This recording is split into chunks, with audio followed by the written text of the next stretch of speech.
vamos colocar uma data aproximada. Mas você vai ter aí o ministério de Cristo, do ano 28 até 31. Você vai ter ali a conversão de Paulo, no ano 34, quando, quando nós temos a morte de Estevão. Você conhece essa história. Você tem aí, do ano 35 até o ano 37, Paulo no deserto da Arábia. Você sabe que ele, quando conheceu a Cristo, teve aquele encontro com Cristo, ele passou um tempo em reflexão, em oração, e ele fugiu para a Arábia. E ali ele ficou revisando todo o seu conhecimento, toda a sua teologia foi revisada nesse período aí. Depois, no ano 38, ele volta para Damasco e ali começa a pregar Jesus Cristo. Também no ano 38, você vê a primeira visita de Paulo a Jerusalém após a sua conversão. No ano 39 até o ano 41, você vai encontrar atividades missionárias na Síria e na Cilícia. No ano 42, Paulo volta a Tarso. No ano 43, Barnabé busca Paulo em Tarso e vão juntos para Antioquia. Aqui em Antioquia, vocês vão ver que Paulo ele vai criar um núcleo onde a mensagem será pregada para vários lugares. Paulo era assim, ele tinha o costume de encontrar grandes cidades e dali criar núcleos onde a mensagem seria pregada para os lugares mais próximos ali naquela região, e Antioquia vai ser uma delas. No ano 44, Paulo e Barnabé vão a Jerusalém. No ano 45 e 46, vocês vão ter aí a primeira viagem missionária de Paulo, tá? Deixa eu mostrar aqui para vocês. Tá? De Antioquia da Síria, Chipre, Antioquia da Pisídia, Icônio, Listra, Derbe e Antioquia da Síria. Nós vamos mostrar todas essas cidades no mapa, assim que nós formos passando pelas cartas. No ano 47, vocês vão ver aí o Concílio de Jerusalém. Em Atos capítulo 15, nós vamos encontrar toda a temática, toda a discussão e o que eles vão decidir. Muito importante esse Concílio de Jerusalém. Do ano 48 até 51, nós vamos ver a segunda viagem missionária. Antioquia da Síria, Tarso, Derbe, Listra, Icônio, Troade, Filipos, Tessalônica, Bereia, Atenas, Corinto, Éfeso. Depois ele volta para Jerusalém, depois para Antioquia da Síria. Então vejam, várias cidades, Paulo vai viajar. Você que está começando os estudos da Bíblia, você vai perceber que as viagens daquela época não eram tão rápidas como hoje nós fazemos. Então, eles viajavam normalmente a pé ou em alguns animais, né? E também a barco, né? Então, as viagens eram longas. Nós vamos encontrar várias descrições de viagens de Paulo, de barco, tá?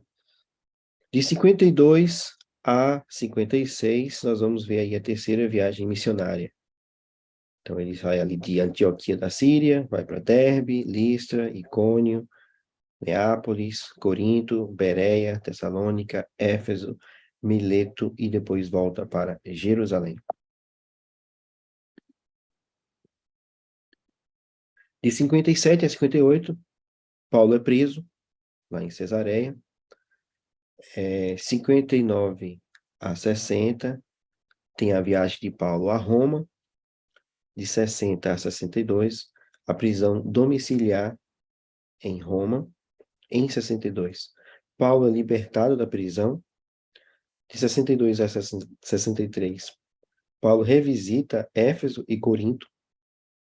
No ano 63, é a segunda prisão de Paulo.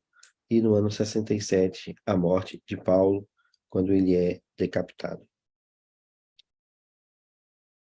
Então, nós vamos começar aqui nossa viagem é uma viagem muito boa, não é? Para entendermos as cartas de Paulo. Nós temos 14 cartas, tá? 10 são endereçadas a igrejas e 4 são endereçadas a pessoas. Vamos ter aqui uma visão geral de todas as cartas e depois nós vamos ponto a ponto. Elas podem ser divididas em 7 grupos distintos, conforme o tema por elas abordado. Primeiro e segundo Tessalonicenses, o tema principal é escatologia. Vocês vão ver aí, falando sobre a volta de Jesus e os últimos acontecimentos.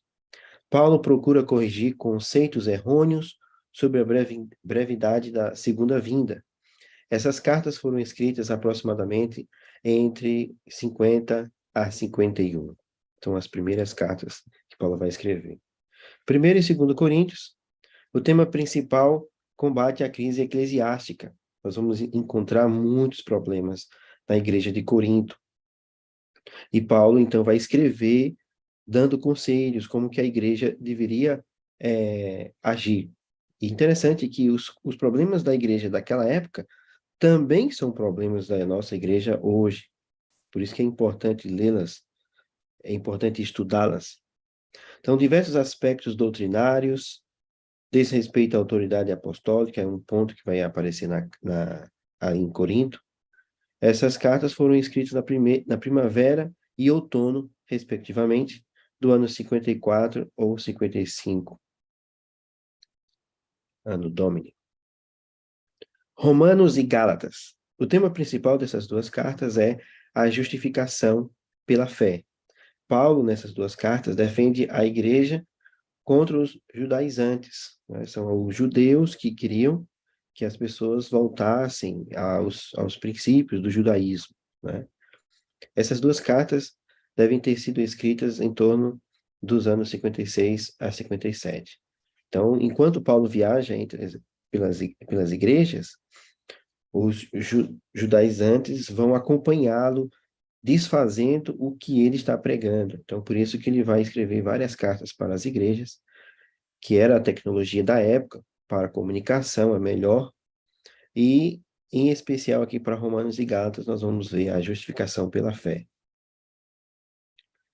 Quando ele escreve para os Filipenses, Colossenses e Efésios, o tema principal é a cristologia. Nós vamos entender sobre Cristo. Defesa contra a perversão gnóstica da pessoa de Cristo. Essas cartas podem ter sido escritas entre os anos 61 a 63. 1 Timóteo, Tito e 2 Timóteo. Essas cartas apresentam os conselhos de Paulo aos seus discípulos. Elas foram possivelmente escritas entre 65 a 68. E Hebreus. A autoria de Paulo para o livro de Hebreus tem sido questionada em função do seu estilo literário e do seu conteúdo teológico, que não relacionam-se com o estilo e o enfoque teológico do apóstolo. Há, contudo, evidências que Paulo é o autor também desta epístola, como evidenciam o papiro 46, Chester Bertie, e o D2, é o Códice Claromontano, escritos no final do segundo século, do ano Domini, e do sexto século, respectivamente. Esses documentos foram encontrados contendo a carta aos Hebreus, junto com as cartas de Paulo. Então, nesses documentos que eu acabei de citar, vocês vão ver, nós vamos encontrar a carta aos Hebreus junto com as cartas de Paulo. Então, essa é uma das evidências de que foi Paulo quem escreveu. Muitas pessoas questionam, não é, essa carta, se é de Paulo ou não. Quando nós chegarmos nessa carta, nós vamos estudar um pouco mais sobre isso. Filemon analisa a questão da escravatura e não existe completa concordância entre os eruditos quanto às datas das epístolas paulinas. Vamos fazer agora uma introdução geral. Paulo foi e será mal entendido em suas epístolas. Vocês lembram que quando Pedro escreveu no segunda carta, no capítulo 3, ele vai dizer: alguns textos de Paulo são difíceis de entender. Então, o próprio Pedro, quando ele pegava a Bíblia Pegavam as cartas de Paulo e, meu Deus do céu, o que é que Paulo está querendo dizer aqui? Então, se o apóstolo Pedro teve um pouco de dificuldade, quem dizer nós também. Muitas vezes nós vamos encontrar textos ali que são difíceis, mas com o estudo, com a comparação com os outros textos da Bíblia, nós vamos entender o que o apóstolo estava querendo dizer para as igrejas. Alguns acusam de rabinizar o evangelho, enquanto outros denunciam por ter helenizado a mensagem cristã. Então, acusando Paulo de trazer muito enfoque do judaísmo, né? E outros acusando de ele estar liberando demais as coisas por causa dos gregos. Outro ponto importante é que essas cartas são cartas ocasionais. Paulo escreveu suas cartas para resolver problemas específicos de natureza emergencial. 3 grandes problemas na igreja preocuparam diretamente o ministério apostólico de Paulo: os problemas eclesiásticos internos, que eram doutrinários, comportamentais e administrativos, os judaizantes, né, aqueles que eu mencionei para vocês, que vinham desfazendo o trabalho de Paulo e a salvação, e os gnósticos e a pessoa de Cristo. Esses gnósticos eram pessoas que tinham uma doutrina diferente, né? Eles acreditavam que você era salvo pelo conhecimento. Então, diferentemente dos cristãos que acreditavam que era pela fé em Cristo Jesus. Então, muitas heresias surgiram naquela época. Muitas heresias, muitas pessoas com visões diferentes estavam ali. E Paulo precisou, assim como os outros apóstolos precisaram escrever para alertar a igreja, para instruir a igreja, porque eles não podiam permanecer num lugar só o período todo, o tempo todo, e precisavam viajar para evangelizar outras cidades. Então, quando eles encontravam alguma notícia, alguém dizia, olha, na igreja tal, tá tendo esse problema. Então, ele enviava um amigo, às vezes Tito, às vezes Timóteo, às vezes Silas, entre outros, e eles traziam as informações e Paulo, então, escrevia as suas cartas. Então, vai ser muito boa a viagem que nós vamos fazer aqui ao estudar essas cartas e como elas podem ser aplicadas para os nossos dias. Vejam aqui as cartas escritas por Paulo. Olha que interessante. Em Éfeso, ele escreveu 1 Coríntios, né? Vocês estão vendo aqui logo à direita a Galácia. A Galácia não era uma cidade, era uma região. Então, quando ele vai escrever aos Gálatas, não era só uma cidade, era uma região grande, como nós estamos vendo aqui à direita. Em Corinto, ele escreveu 1 Tessalonicenses, 2 Tessalonicenses e Romanos. Na Macedônia, ali, né, que é a Grécia, que é a região da Grécia, ele escreveu 2 Coríntios, 1 Timóteo e talvez Tito. Aqui em Antioquia, talvez Gálatas, ele escreveu aqui, você vê que entre parênteses, interrogação é um local incerto, né? E em Roma, quando ele estava preso, ele escreveu Efésios, Colossenses, Filemão, Filipenses, Hebreus e segundo Timóteo. Então vocês veem aí o mar Mediterrâneo, aqui logo abaixo à direita Jerusalém, o Egito, então toda aquela região do Oriente, né, Oriente Médio, Oriente Próximo. Vocês vão ver aqui onde o apóstolo passou a sua vida, onde ele viajava. Então, o apóstolo Paulo, ele se tornou o maior evangelista. Deus o usou poderosamente. Pregou em diversos lugares para diversas pessoas, escreveu extensivamente. Ninguém no Novo Testamento escreveu mais do que Paulo. Deus o escolheu, ele era um fariseu, estudioso das Escrituras, e era um erudito, e grandes coisas foram feitas por meio desse homem. Então vamos estudar as cartas que ele escreveu e como que elas podem nos ajudar hoje, como essas cartas podem ajudar você aí, a sua igreja. Vamos começar com o 1 Tessalonicenses, que foi a primeira carta que ele escreveu. O contexto, né, dos Tessalonicenses Tessalônica era uma cidade importante, como vocês veem aí na foto. Era a capital da segunda divisão da Macedônia. Nós temos aí uma estrada muito importante que os romanos fizeram, né? Que é a Via Egnácia, que unia o Oriente a Roma e passava por Tessalônica. Então, essas cidades que ficavam próximas às avenidas, né? As grandes avenidas, elas se tornavam grandes cidades porque muitas pessoas passavam por ali. Paulo chegou ali em Tessalônica na sua segunda viagem, e nós vamos encontrar essa história em Atos 17. O método de começar a pregar nas cidades grandes, né? Ele iniciava na sinagoga, chegava na sinagoga dos judeus, e ali começava a pregar. Quando os judeus não queriam mais ouvir a mensagem, então ele ia para os gentios. Nós vamos encontrar na vida de Paulo muita perseguição, mas muita mesmo.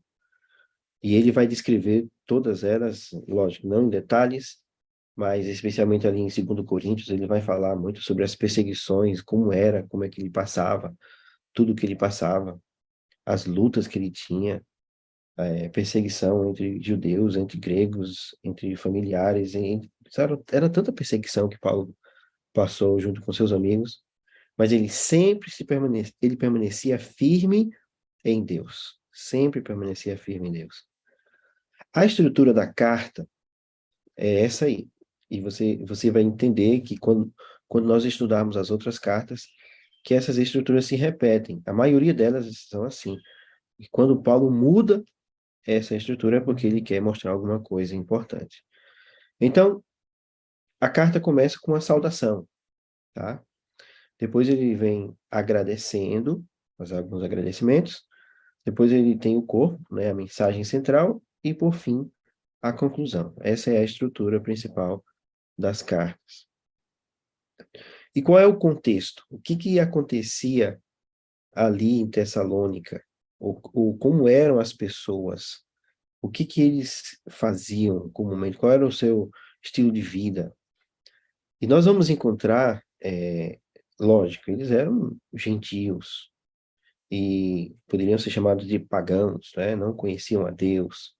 Então você vai encontrar a imoralidade sexual em quase todas as cartas. Paulo vai ter que combater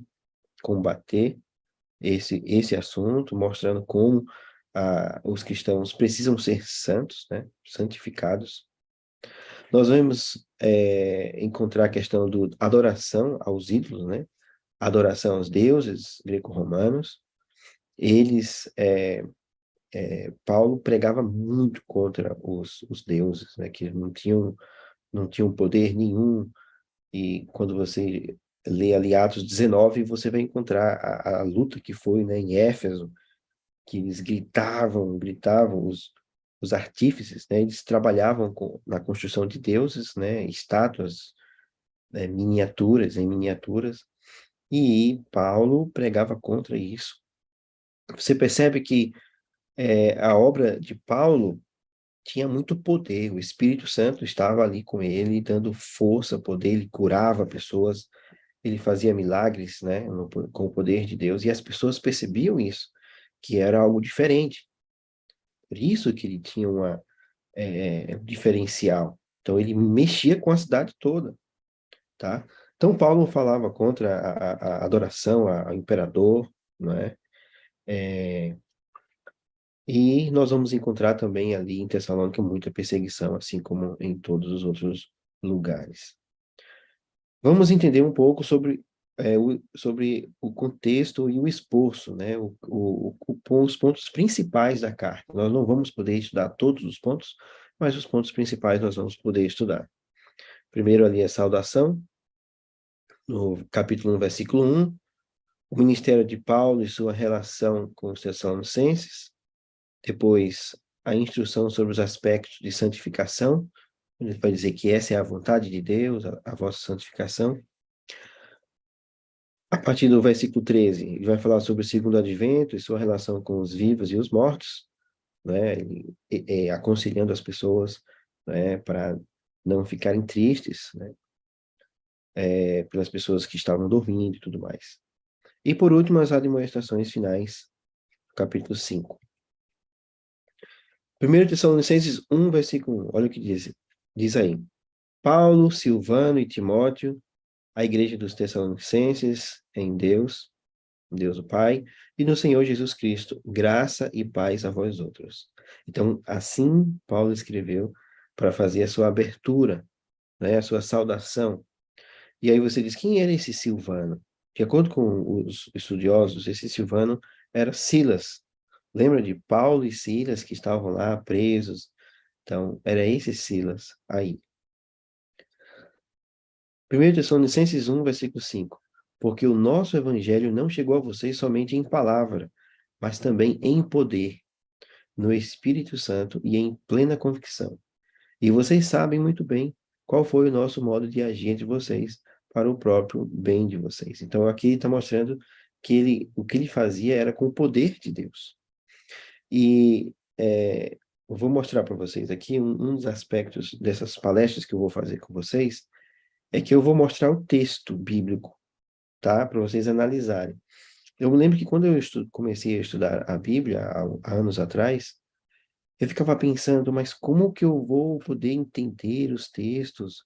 Será que eu vou precisar ter que ler vários comentários bíblicos? Será que eu vou ter que entender tudo de línguas bíblicas para poder entender a profundidade da Bíblia? Olha, eu digo para você que se você puder estudar as línguas bíblicas, vai ser uma bênção para você. Mas se você não tiver condições de estudar, só em você ler a Bíblia em português mesmo, você vai ter muito, mais muita informação. E você vai lendo com paciência, com oração, e Deus vai iluminar a sua mente. Deus vai iluminar a sua mente. Eu amo estudar a Bíblia e eu quero incentivar você a estudar também. Por quê? Porque você não vai precisar de ajuda de muitas pessoas para você entender, certo? Porque é muito comum, e aí eu já digo para você uma coisa muito importante. É muito comum algumas pessoas pegarem o texto bíblico e várias pessoas interpretarem de uma forma diferente, sendo que o texto está lá com muita clareza, certo? É verdade que existem alguns textos difíceis, mas a nossa doutrina, né, a doutrina bíblica, ela não pode ser baseada em textos difíceis. É por isso que, se você estudar a Bíblia, quanto mais você estudar, mais você vai conhecer de Deus, o que Ele quer para nós. E as verdades, elas vão ficar claras para você. Amém? Então, o poder de Deus, começando aí, o apóstolo Paulo mostrando. Já mencionamos a questão dos ídolos, eles adoravam ídolos e agora estavam sendo chamados para não adorar mais. Olha o que diz no versículo 9. Porque no que se refere a nós, as pessoas desses lugares falam sobre como foi a nossa chegada ao meio de vocês e como, deixando os ídolos, vocês se converteram a Deus para servir o Deus vivo e verdadeiro. Então, esses pontos importantes dos versos, né, da carta vão mostrar também para quem Paulo estava escrevendo. Porque se fosse para judeus, ele não ia dizer que eles adoravam ídolos, percebe? Então, esses pontos, esses chaves, vão nos mostrar, né, o contexto, as pessoas e tudo mais sobre aquela igreja, sobre aquela igreja. No capítulo 2, versículo 2, nós vamos ver que Paulo passou por muita luta, muita perseguição. Olha o que diz aí. Pelo contrário, apesar de maltratados e insultados em Filipos, como vocês sabem, tivemos ousada confiança em nosso Deus para anunciar a vocês o Evangelho de Deus em meio a muita luta. Então, muitas vezes a pessoa diz assim: ah, se eu pudesse voltar no tempo e viver no período do primeiro século, era muito melhor, eu teria ali Paulo, eu teria Jesus. Mas, meu amigo, lá também tinha muitas dificuldades, lá tinha muita luta, muita perseguição, né? O governo era autoritário, tá? Era um imperador. E na época de Paulo, já no finalzinho de sua vida, era Nero. Você conhece Nero, já sabe das maldades que Nero fez, da perseguição que ele fez aos cristãos, as mentiras que ele criou. e tantas coisas ruins que Nero fez, ele era o governante da época, tá? Então, os cristãos passaram por muitas perseguições, muitas. No versículo 7, né, do capítulo 2, diz assim: Embora, como apóstolo de Cristo, pudéssemos ter feito exigências, preferimos ser carinhosos quando estivemos aí com vocês, assim como uma mãe que acaricia os próprios filhos. Então, olha o carinho e o amor de Paulo para os seus filhos espirituais, que essa é uma linguagem de Paulo. É, eu sou o pai de vocês, eu estou trabalhando vocês como mãe, cuida de vocês. Então, cuidado do apóstolo Paulo. No versículo 8 diz assim: Assim como com muito afeto estávamos prontos a lhes oferecer não somente o evangelho de Deus, mas até mesmo a própria vida, porque vocês se tornaram muito amados por nós. Então, aqui Paulo está mostrando que ele estava disposto a dar a própria vida por aquelas pessoas. Então, isso é o amor, né? O amor do pastor, o amor do evangelista pelas pessoas que ele está trabalhando. E o meio de manutenção? Como é que Paulo se sustentava? Olha o que diz aqui no 1 Tessalonicenses 2:9. Pois vocês com certeza se lembram, irmãos, do nosso esforço e fadiga e de como trabalhando de noite e de dia para não vivermos à custa de nenhum de vocês. Proclamamos a vocês o evangelho de Deus. Então, Paulo não era contra que os irmãos o ajudassem, certo? Paulo não era contra, tanto que em 1 Coríntios ele vai mostrar que ele é digno de receber também a ajuda dos irmãos, financeira e tudo, uma alimentação e tudo mais. Mas, como ele estava indo pela primeira vez, como ele estava ali pregando o evangelho, para não ser confundido com pessoas, né, gananciosas, né, que queriam é, se aproveitar dos irmãos, ele então trabalhava para dar o exemplo. É tanto que nessa carta aos Tessalonicenses, ele vai dar indícios de que havia pessoas que, quando começaram a ouvir falar da volta de Jesus, que estava iminente, eles pararam de trabalhar. E disseram: Jesus vai voltar, então eu não preciso trabalhar. Só que aí Paulo vai dizer: olha, quem não trabalha também não vai comer, né, da alimentação que tinha ali na igreja. Então, por isso que ele mesmo trabalhava para dar exemplo e ninguém ficar falando mal dele.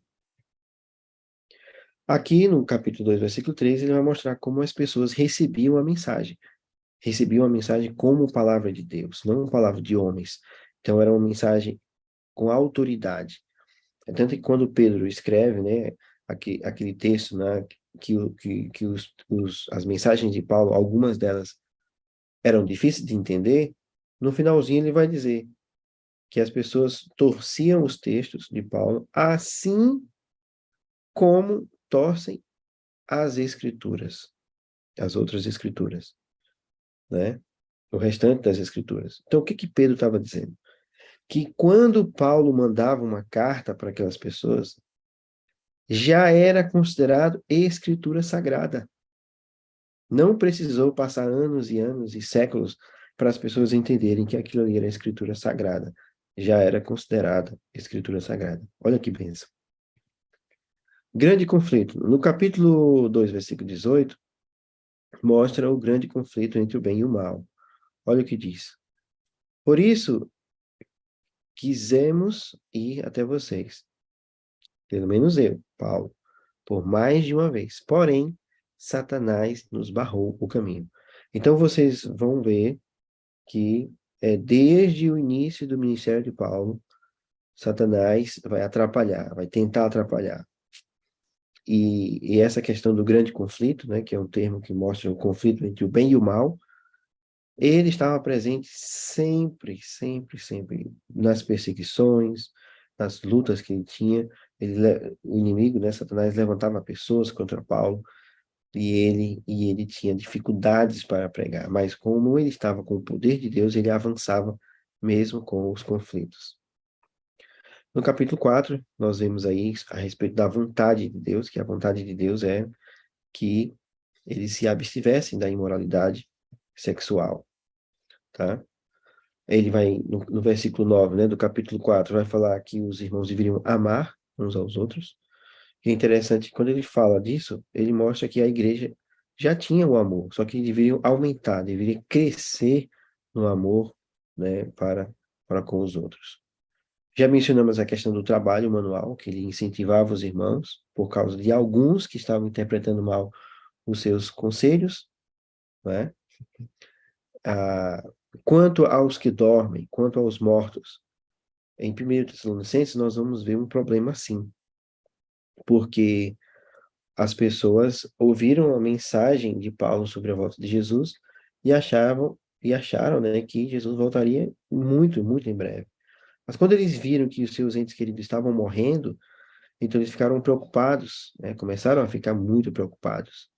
E então ficaram tristes, muito tristes. E aí Paulo vai escrever dizendo que nós não vamos preceder os que dormem, né? Para que eles pudessem entender que não seria tão, tão perto assim. É tanto que na segunda epístola ele vai ser mais claro sobre essa questão. No versículo 17 vai falar sobre o arrebatamento, né?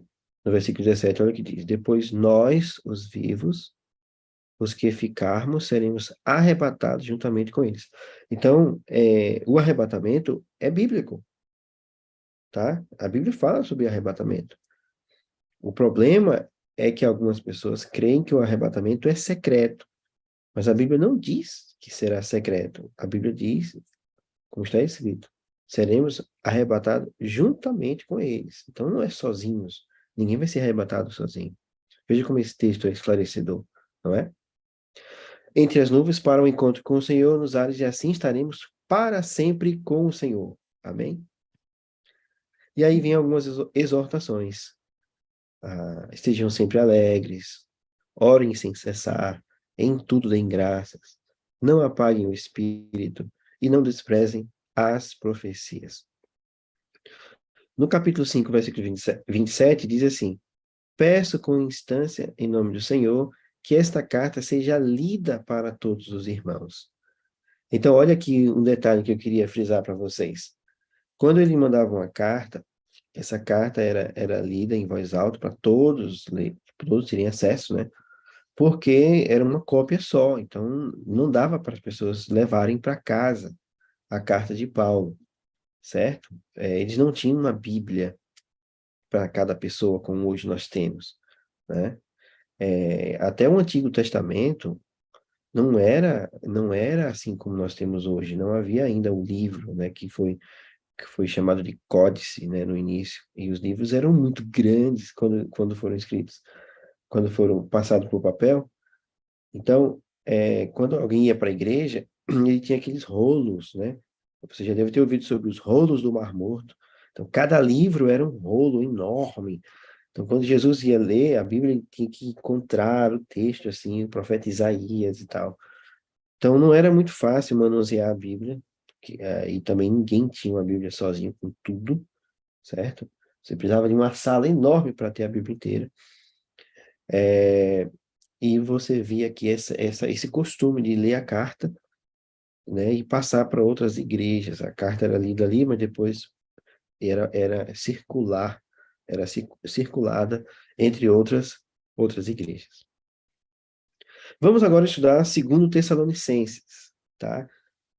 Primeiro, aqui a saudação, né? Depois a antecipação do dia do Senhor, depois a descrição do dia do Senhor, a atitude correta para o dia do Senhor e a conclusão. Essa carta é menor. 2 Tessalonicenses 1, versículo 4.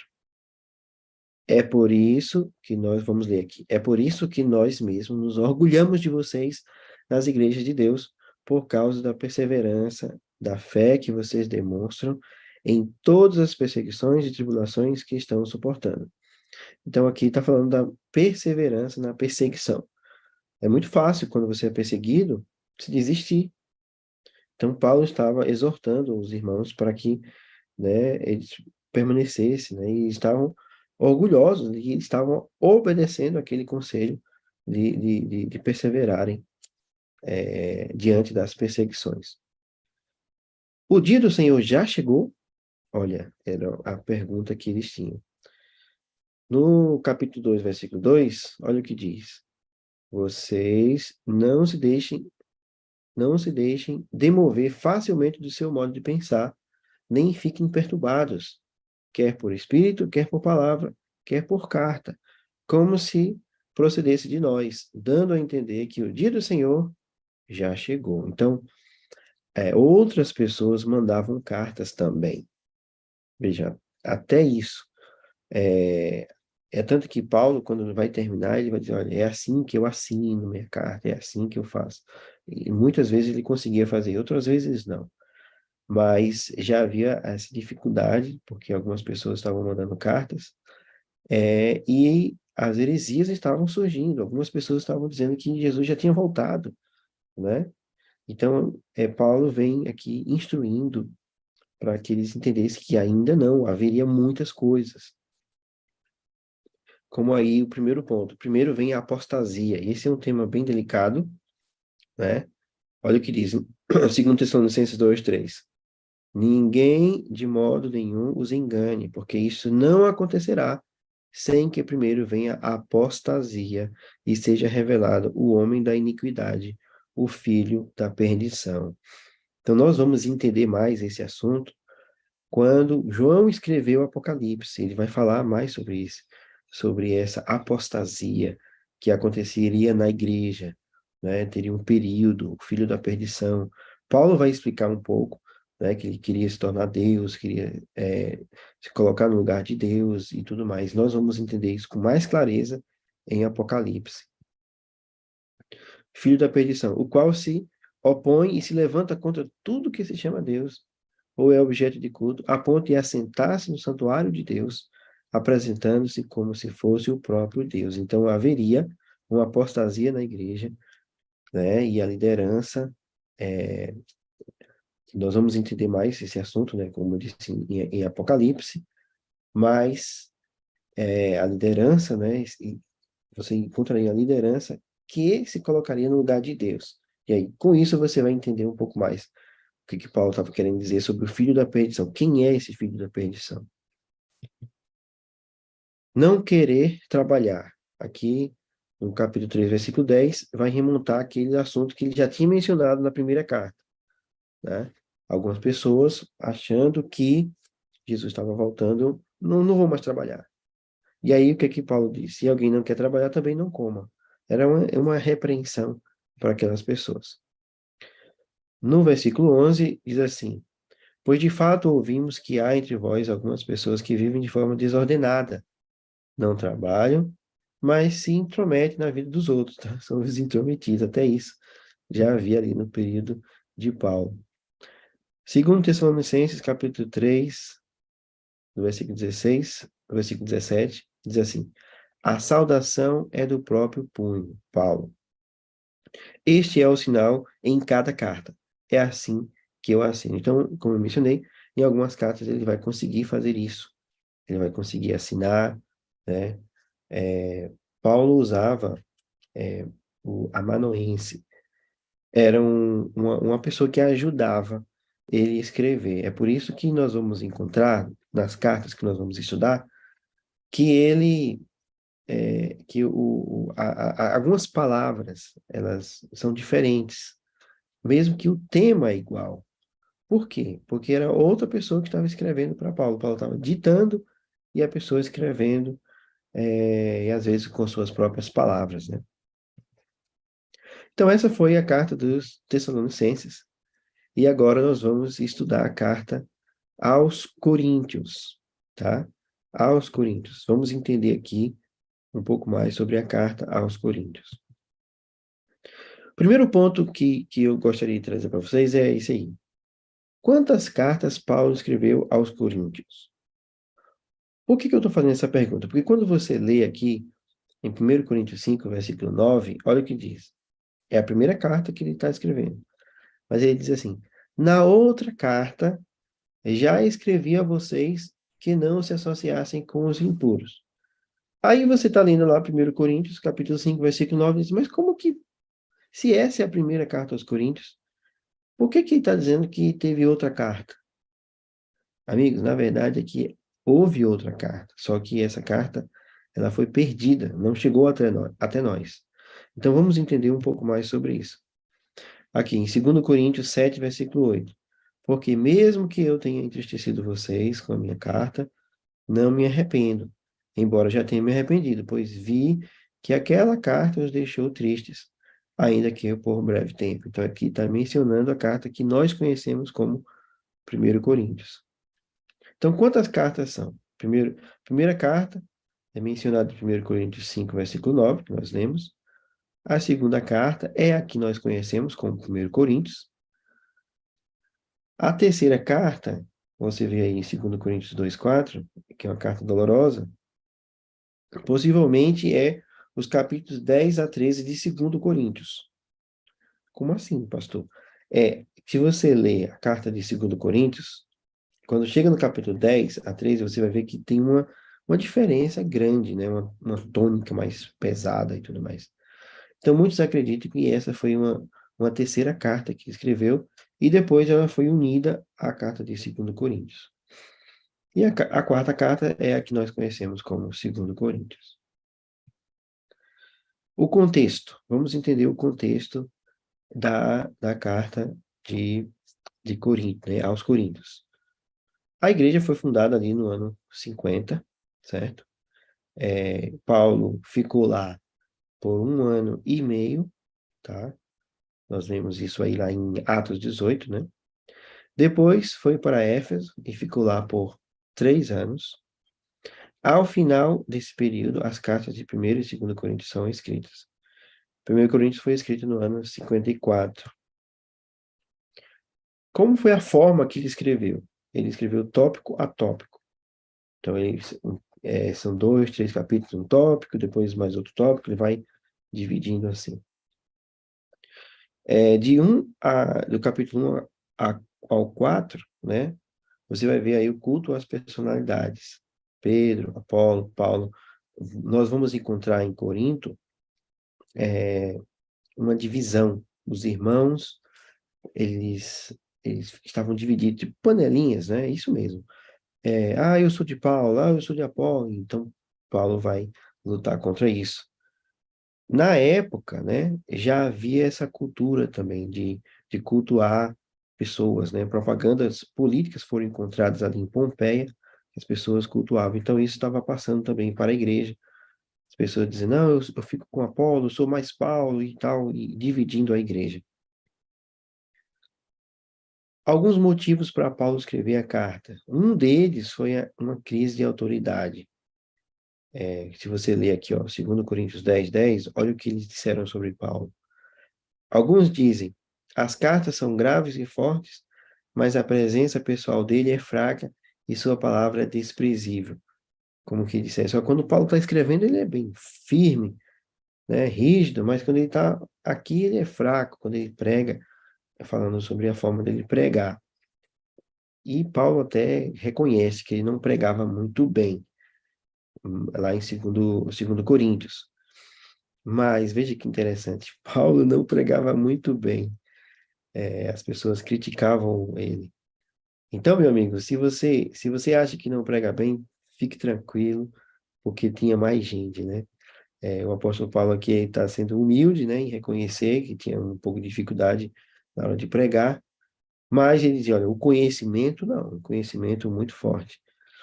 E nós podemos ver também, são críticas, né? São pessoas, e desde a época de Paulo sempre houve, desde a época de Jesus, sempre houve críticas, e Paulo vai passar por isso, e hoje nós passamos por isso, e ele vai nos mostrar como é que nós podemos vencer e passar por essas dificuldades. O tema de 1 Coríntios, a ideia principal, reprovar a apostasia que havia penetrado na igreja, e instrução relacionada a aspectos da crença da vida prática. Então, nós vamos encontrar na maioria das cartas de Paulo esses dois pontos, né? A metade vai ter uma teologia e a outra metade vai ter ética, explicando às pessoas como elas poderiam viver e ser cristãs e tudo mais. No caso de 1 Coríntios, você não vai encontrar uma divisão tão clara mas as informações, né, as admoestações, elas estão misturadas com a teologia. A carta de 1 Coríntios é diferente das outras cartas, como nós vamos ver. Então, aqui o esboço de 1 Coríntios, introdução, reprovação às irregularidades, facções na igreja, o caso de incesto, litígio nas cortes seculares, respostas a questões de crentes. Alguns crentes mandaram perguntas, né, para ele sobre casamento e tudo mais. Instruções referentes ao consumo de carne sacrificada a ídolos. Conduta própria na adoração cristã, a falar dos dons espirituais e tudo mais. O uso do véu, atitude própria na ceia, o lugar e a função dos dons espirituais, a doutrina da ressurreição e a conclusão. Então, esse aqui é um esboço bem rápido da primeira carta aos Coríntios. Chamado pela vontade de Deus. Então, aí nós vamos ver logo no início ele reafirmando que foi chamado por Deus, né? Paulo, chamado pela vontade de Deus para ser apóstolo de Cristo, e o irmão Sóstenes. Aí ele vai chamar as pessoas para a unidade, né? Para serem unidos. No versículo 26, aqui nós vamos entender mais sobre a igreja. Olha o que ele diz. Irmãos, considerem a vocação de vocês. Não foram chamados muitos sábios, segundo a carne, nem muitos poderosos, nem muitos nobres, de nobre nascimento. Então, o que Paulo estava dizendo aqui? Nem todos eram. Não era uma igreja rica, milionária, né? Eram pessoas comuns, né? Agora, alguns eram, mas não a maioria. Então, nem todos eram sábios, nem todos poderosos, né? Nem muitos de nobre nascimento. Mas depois, no capítulo 4, ele vai dizer que, olha, vocês se tornaram ricos. Então, os cristãos, quando eles entraram na igreja, Deus foi abençoando a vida deles, eles foram crescendo até financeiramente. E com a mensagem do evangelho, foi enobrecendo a igreja. Só que Paulo vai dizer que eles se orgulharam depois de um tempo, por isso que ele vai escrever admoestando cada um desses irmãos. 1 Coríntios 2:1 vai falar sobre a forma dele pregar. Irmãos, quando estive com vocês anunciando o mistério de Deus, não fiz com ostentação de linguagem ou de sabedoria. Então aqui ele está fazendo um contraste, porque quando ele foi pregar em Atenas, ele usou uma linguagem rebuscada e tudo mais. Só que ele viu que o resultado não foi muito bom, não foi muitas pessoas que aceitaram o evangelho, apesar de que, no capítulo 9 de 1 Coríntios, ele vai dizer que ele se adaptava a cada um dos lugares, né, as pessoas que estavam ali para ouvi-lo, mas ele percebeu que era melhor pregar de uma forma mais simples, né, sem ostentação de linguagem, para que se aparecesse mesmo Cristo, certo? E não o pregador. Estavam batizados, mas ainda não totalmente convertidos. Será que isso acontece hoje também? Olha o que Paulo diz aqui no capítulo 3, versículo 2 de 1 Coríntios. Eu lhes dei leite para beber, não pude alimentá-los com comida sólida, porque vocês ainda não podiam suportar. Nem ainda agora podem, porque vocês ainda são carnais. Olha, ciúmes e brigas. A igreja de Corinto tinha muitos ciúmes, tinha brigas. Aí no versículo 17 vai dizer que nós precisamos ser o santuário de Deus. Eu vou correr um pouquinho mais por causa do tempo. Mostra que Deus, ele sabe os desígnios do nosso coração, ele sabe quais são os nossos pensamentos. Eu queria ler esse texto aqui porque fala sobre a hermenêutica. A hermenêutica, como você interpretar o texto bíblico. Olha o que diz. Meus irmãos, apliquei essas coisas figuradamente a mim mesmo e a Apolo por causa de vocês, para que, por nosso exemplo, vocês aprendam isto. Não ultrapassem o que está escrito, para que ninguém se encha de orgulho a favor de um prejuízo de outro. Em prejuízo de outro. Então, não ultrapassar o que está escrito, esse é uma forma de interpretar, é a forma de interpretar as escrituras. Você se basear no que está escrito, não ficar inventando coisas, não ficar usando como é que eles usavam aquelas a que você, eu esqueci agora a palavra, mas depois eu vou voltar a esse ponto aqui, quando você usava uma linguagem simbólica, né? Tem algumas pessoas que pegam o texto e usam linguagem simbólica, sendo que o texto não está sendo simbólico, tá? Figuras e tudo mais. Não temos morada certa, olha aqui, 1 Coríntios 4, 11. Até o presente hora, sofremos fome, sede e nudez. Somos esbofeteados e não temos morada certa. Então, Paulo não tinha uma casa, para dizer, olha, isso aqui é minha casa e tal. Ele vivia viajando, vivia na casa dos irmãos. Veja que homem humilde, não é? O exemplo cristão, mostrando, né, das lutas, dos trabalhos. Ah, eu vou ler aqui no versículo 13. Quando somos caluniados, procuramos conciliação. Até agora temos chegado a ser considerados lixo do mundo, escória de todos. No versículo 12, nos afadigamos trabalhando com as próprias mãos. Quando somos insultados, bendizemos. Quando somos perseguidos, suportamos. Então, esse é um exemplo. Quando nós somos insultados, o que que nós fazemos? Nós queremos revidar. Mas Paulo, como um exemplo de cristão, ele bendizia, né? Suportava a perseguição. Então, era o exemplo que ele dava para as pessoas que ele estava pregando. Aqui é um dos momentos que Paulo está com firmeza, né? Falando do chicote, que ele precisaria levar, lógico. Aqui está uma linguagem figurada, que ele está querendo mostrar aqui para aquelas pessoas que ele iria repreender, né? O Paulo não saía batendo em ninguém, mas ele repreendia com força, né? Imoralidade, já falamos sobre isso na carta dos primeiros Tessalonicenses, mas aqui em Corinto é algo mais forte. Corinto era uma cidade cosmopolita, muitas pessoas de várias regiões estavam ali. Havia um porto onde as pessoas vinham e deixavam seus barcos e atravessavam a Corinto, né? Porque eles queriam passar para o outro lado, para o mar Mediterrâneo. Então, era uma rota muito é, conhecida, as pessoas iam por ali. E por isso havia pessoas de vários lugares. E quando você tem um lugar assim muito visitado, aí a imoralidade aumenta e tudo mais. É interessante também em Corinto que nos templos, né, havia mulheres que participavam da adoração e elas faziam orgias dentro do templo. Então imagine só, você vai para o templo pagão, lá tem mulheres para você ter relações.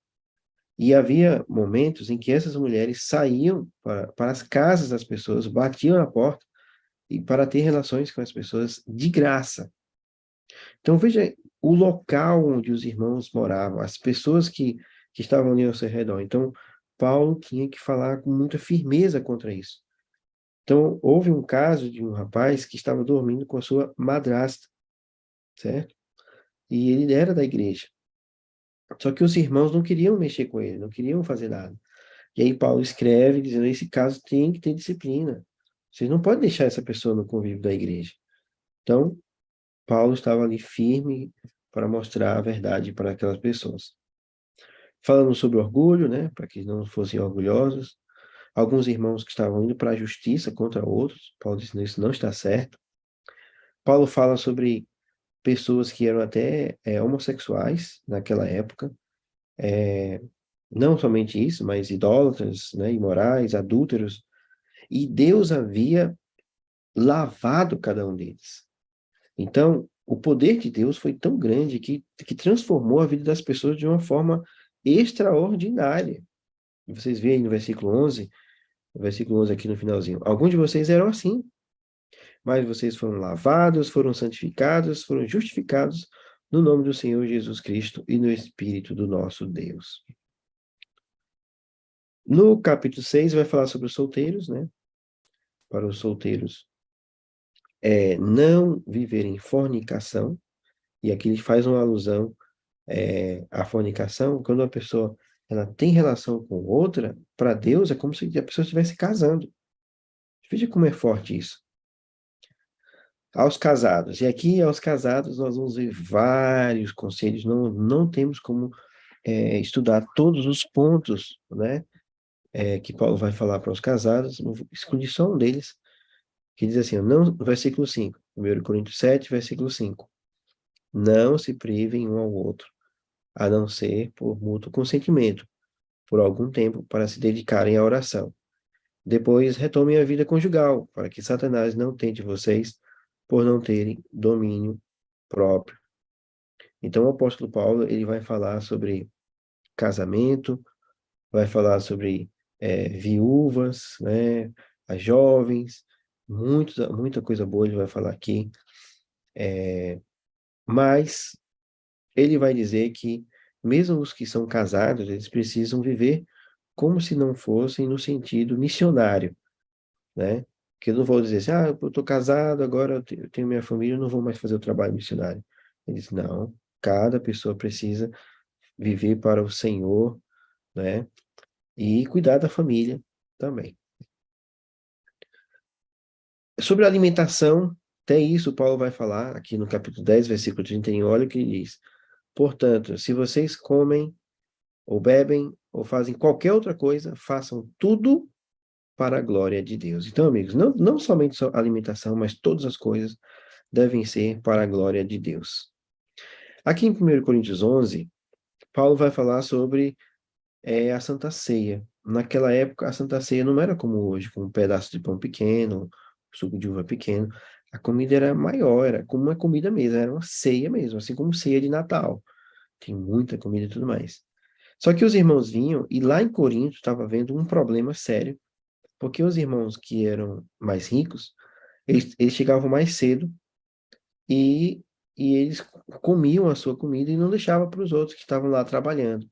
Quando os outros que estavam trabalhando vinham, já não tinha muita coisa e alguns ficavam com fome.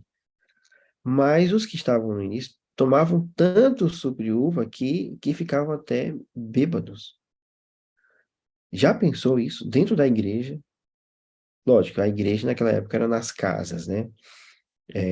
Mas mesmo assim, era a igreja de Deus e Paulo estava enfrentando um problema seríssimo. Até hoje, eu nunca vi alguém falando de alguém embriagado dentro da igreja, mas em Corinto tinha. E aí Paulo vai dizer, vocês não têm casas? Vão comer em casa. A ceia do Senhor é diferente. Aí ele vai ter aquele texto da ceia do Senhor, que nós lemos, né, na Santa Ceia, e mostrar que a, a igreja precisava ser um lugar sagrado, e a ceia é um momento sagrado, certo? Dons espirituais. Ah, que assunto maravilhoso. O apóstolo Paulo, ele viu que em Corinto havia um problema sério, é que eles queriam ser melhores que os outros, né? Eles queriam ser os espirituais. É tanto que na língua original, né, no grego, quando ele diz aqui no versículo 12, irmãos, não quero que vocês sejam desinformados a respeito aos dons espirituais. Tem um momento na carta que ele vai falar assim, aos espirituais, como dando uma forma dúbia, não somente aos dons, mas àqueles irmãos que estavam se achando espirituais. Então havia uma luta muito grande para ver quem tinha um dom tal, que dom era melhor. Por isso que Paulo vai dizer que o amor é o melhor e tudo mais. Esse slide, se nós fôssemos parar para estudar, seria mais de uma hora, certo? Isso aqui foi um estudo que eu pude realizar lá no mestrado sobre os dons espirituais. E a ideia era entender se havia alguma ligação entre os dons e as necessidades da igreja, certo? Nós vimos ali que Paulo fala sobre os dons em Romanos, Coríntios, 1 Coríntios e Efésios. E realmente existe essa conexão. Olha que interessante aqui. Você vê aí em azul, né? Deus deu o dom do ensino e eles tinham necessidade, eles eram fracos na fé, em Romanos 14. Tá? Aí você vê em 1 Coríntios aqui, capítulo 4, versículo 8, né? E no capítulo 15 também, que eles tinham um problema com doutrina. E aí ele vem falar sobre o dom de mestre, que é quase a mesma coisa que ensino. Em Efésios também você vai ver, no capítulo 4, versículo 14, que eles eram levados por todo vento de doutrina. E aí vem o dom de mestre.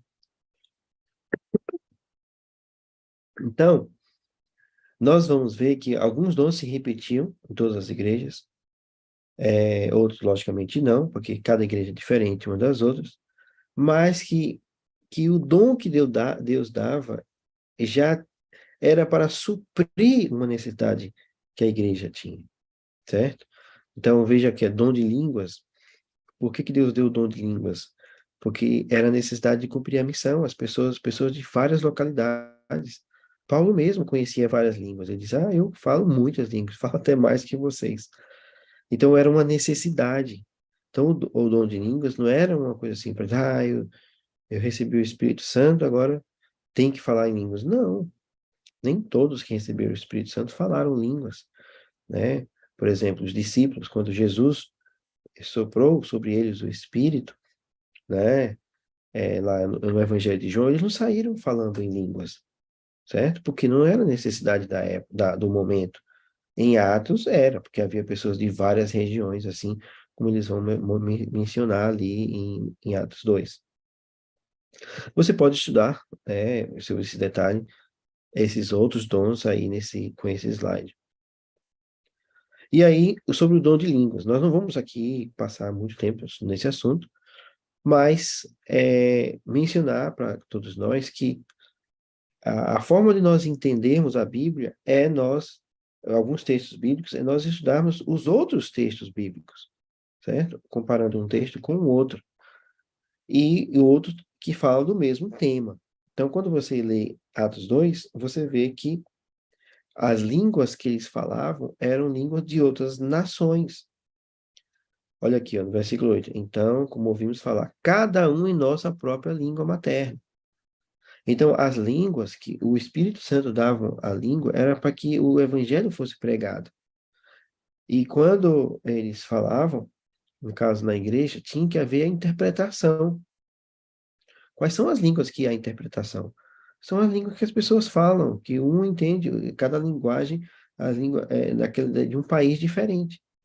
Então, se você estudar Atos 2, você vai entender o que Paulo estava querendo dizer lá em 1 Coríntios 14.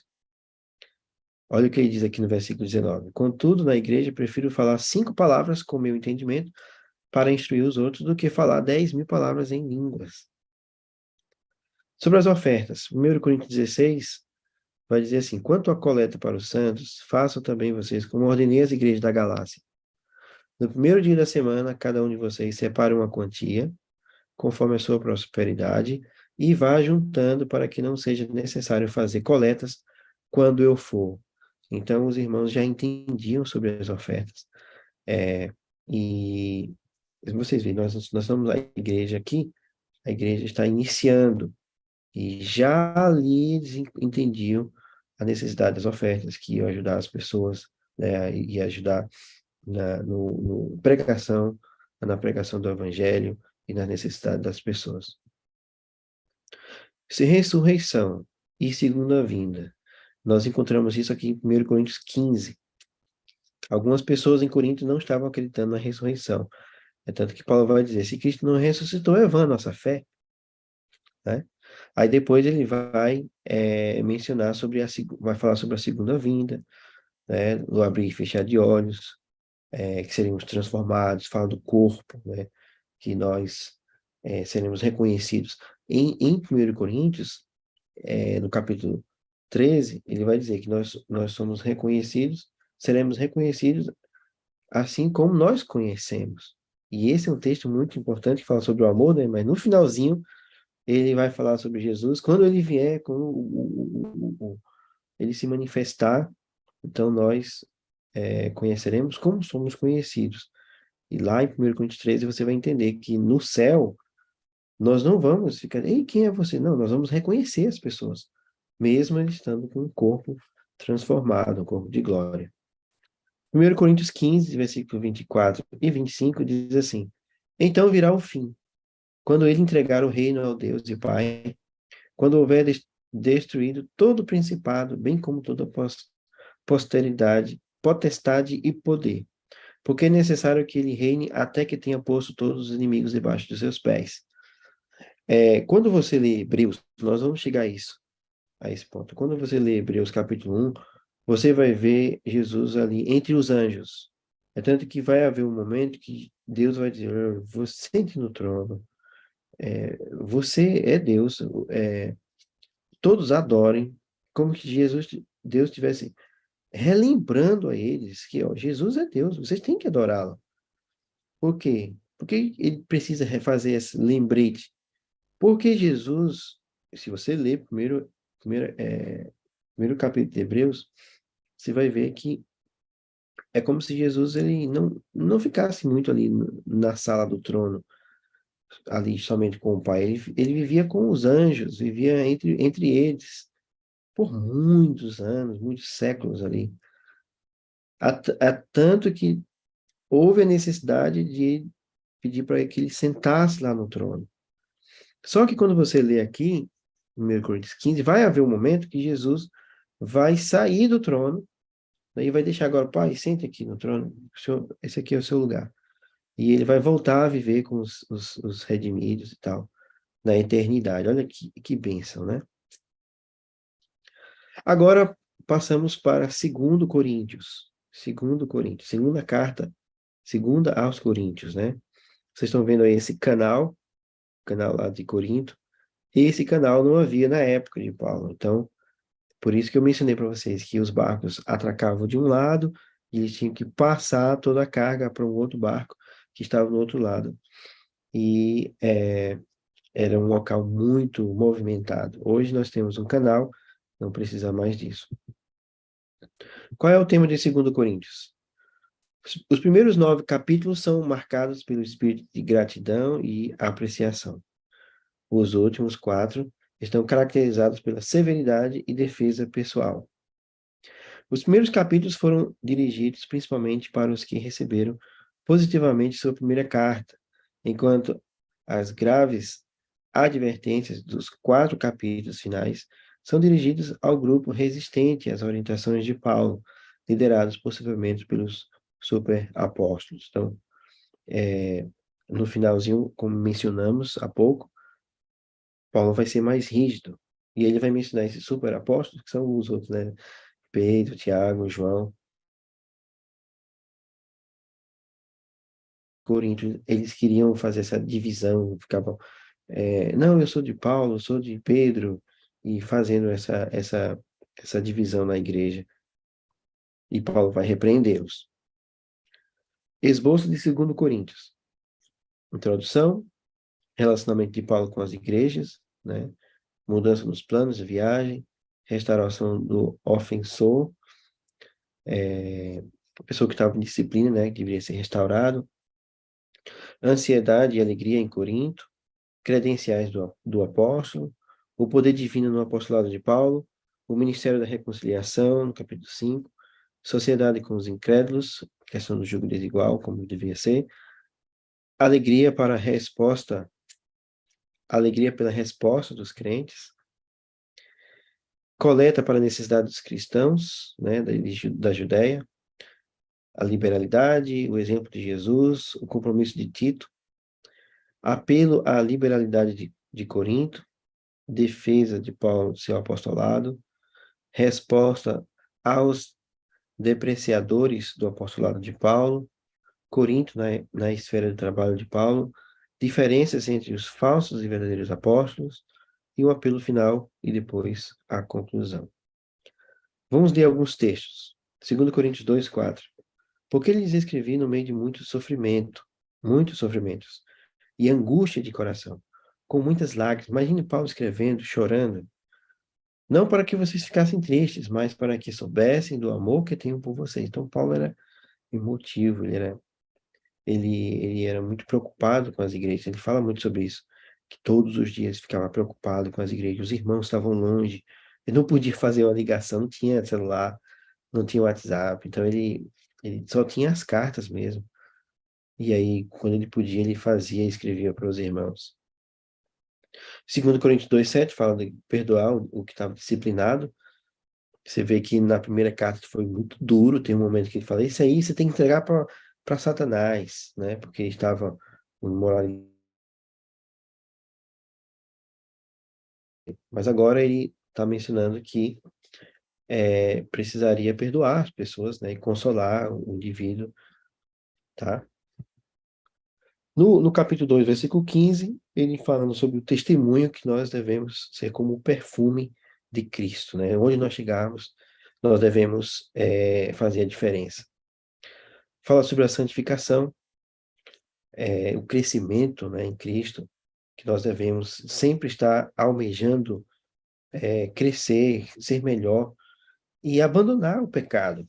Eu não posso dizer para você que a Bíblia vai dizer que nós vamos ser sem pecados em algum momento, nós vamos parar de pecar aqui, no sentido que nós vamos ser perfeitos, sem nada, né? Sem nenhum pensamento e tal. Esse é um assunto interessante que nós vamos estudar também, mas o apóstolo vai dizer que nós temos que crescer em Cristo, cada vez mais buscando abandonar os pensamentos maus, os maus atos. E como é que nós conseguimos isso? É pela contemplação de Cristo. Quanto mais nós contemplarmos, mais perto dele, melhor seremos. No capítulo 5, versículo 10, vai falar sobre o juízo, o tribunal que existe e nós seremos julgados, apesar de que, quando você vê lá no versículo 17, né, do capítulo 5, não há condenação para os que estão em Cristo, mas não significa que não há juízo. Há juízo, sim. Quando você lê João, a epístola de João, algumas pessoas interpretam, que o que está em Cristo, né, o que tem fé, ele não entra em juízo. Não entra em juízo, mas ali o contexto, se você for ler também no capítulo 7, não é juízo, é julgamento, não é condenação, certo? Não há condenação também ali em João. Algumas pessoas usam esse texto para dizer que não há juízo, não há julgamento para quem está em Cristo. Mas aqui no versículo 10 diz que é necessário que todos compareçamos diante do tribunal de Cristo. Mas, quando nós temos a Cristo, né, nós temos um advogado. Ele é um advogado. Está lá em 1 João. Nós vamos estudar também esse livro, essa carta. Que ele é o nosso advogado. Mas existe o tribunal e nós precisamos comparecer. E estudando a Bíblia, né, nós entendemos que esse momento de juízo já começou. Nós vamos ver isso mais em Apocalipse. Motivados pelo amor. Olha que interessante. 2 Coríntios 5,14. Pois o amor de Cristo nos constrange. Então, que nós vamos fazer para Deus tem que ser motivado pelo amor. Lembra que quando Jesus falou com Pedro, ele disse: Você me ama, Pedro? Se você me ama, então apacente minhas ovelhas. Então, Deus, ele buscava e ele busca que o trabalho de cada cristão seja motivado pelo amor. 2 Coríntios 5:20, ele fala sobre os embaixadores de Cristo, né? Esse ministério que nós temos de pregar, de amar, de fazer o bem, nós somos representantes de Cristo. Por isso que ele fala com essa linguagem de embaixadores de Cristo. Entendendo um pouco sobre a justificação, como é que funciona. No capítulo 5, versículo 21, diz: Aquele que não conheceu o pecado, Deus o fez pecado por nós, para que nele fôssemos feitos justiça de Deus. Então, o que está querendo dizer aqui? Assim como Jesus não tinha pecado e Deus colocou o pecado sobre ele, o pecado não entrou no coração de Jesus, mas ele pegou a culpa do pecado. Nós também não temos justiça inerente em nós. A justiça nos cobre. Então, essa é a explicação. Por que nós somos justificados? Porque a justiça de Cristo nos cobre. Não é porque nós temos justiça. Paulo vai falar sobre o jugo desigual, né? Não vos ponhais em jugo desigual. Esse jugo desigual é em vários aspectos, né? A primeira carta os entristeceu. Aqui fala sobre quando a primeira carta que nós lemos, né, deixou muitas pessoas tristes, só que as pessoas se arrependeram, muitos se arrependeram. Então veja que bênção, ele escreveu com lágrimas, mas no final foi bom, porque as pessoas se arrependeram e se voltaram para Deus e tantos problemas que eles tinham lá. Orador não eloquente, nós mencionamos esse texto, que as pessoas estavam falando mal dele, e ele reconhecia que não era tão bom assim na oratória, mas no conhecimento ele era muito bom. Depois vai falar sobre as visões, olha que interessante. Conheço um homem em Cristo que há 14 anos foi arrebatado até o terceiro céu. Que homem é esse? Ele mesmo, segundo alguns eruditos, é ele mesmo. E o contexto, você vai ver ali, ele mesmo. Só que ele não quer dizer que é ele da primeira pessoa, para não se orgulhar, mas imagine só Paulo aí tendo as visões, vendo o céu, o paraíso, todas as coisas. Foi maravilhoso, né? Muito bom. E o espinho na carne? O que era o espinho na carne? Quando você lê esses textos, você começa a ter uma noção do que era o espinho na carne. E nós não vamos ter tempo de estudar todos os aspectos, mas a probabilidade muito grande é que o espinho na carne de Paulo era problema de visão. Problema de visão. Irmãos, fazendo comparação entre os pastores. Olha que interessante. Fiz-me louco, mas vocês me obrigaram a isso. Eu devia ter sido recomendado por vocês, pois em nada fui inferior a esses superapóstolos, ainda que nada sou. Então, os irmãos ficavam comparando. Ah, Pedro é melhor, Tiago, né, João. E alguns diziam que Paulo não era apóstolo, porque ele não tinha estado com o Senhor. Então, olha que coisas que o apóstolo Paulo ouvia. Conflito de autoridade. Olha o que estavam falando do apóstolo, no capítulo 3, versículo 3. Visto que vocês buscam provas de que Cristo fala em mim, ele não é fraco quando trata com vocês. Pelo contrário, é poderoso entre vocês. Então, os irmãos estavam dizendo, será que Jesus fala por Paulo? Então, olha que coisa. Paulo sofreu muito, muito. E aqui em Corinto, eles não queriam acreditar no nas suas mensagens. Paulo acreditava na Trindade. Amém? Quando ele diz aqui no versículo 13, capítulo 13, versículo 13. A graça do Senhor Jesus, o amor de Deus, a comunhão do Espírito Santo, sejam com todos vós. E aí depois você vai ver em 1 Coríntios, né? Eu coloquei aqui os textos que falam dos dons espirituais, porque diz que Deus deu os dons, depois diz que Cristo deu os dons, lá em Efésios, e 1 Coríntios 12 diz que o Espírito deu os dons. Então mostrando aí a Trindade repartindo os dons. Então, Paulo acreditava na Trindade. Vamos finalizar a aula aqui, tá? Para não ficar muito longa. Que Deus abençoe você. Nós nos vemos na próxima aula, que vai ser sobre Gálatas.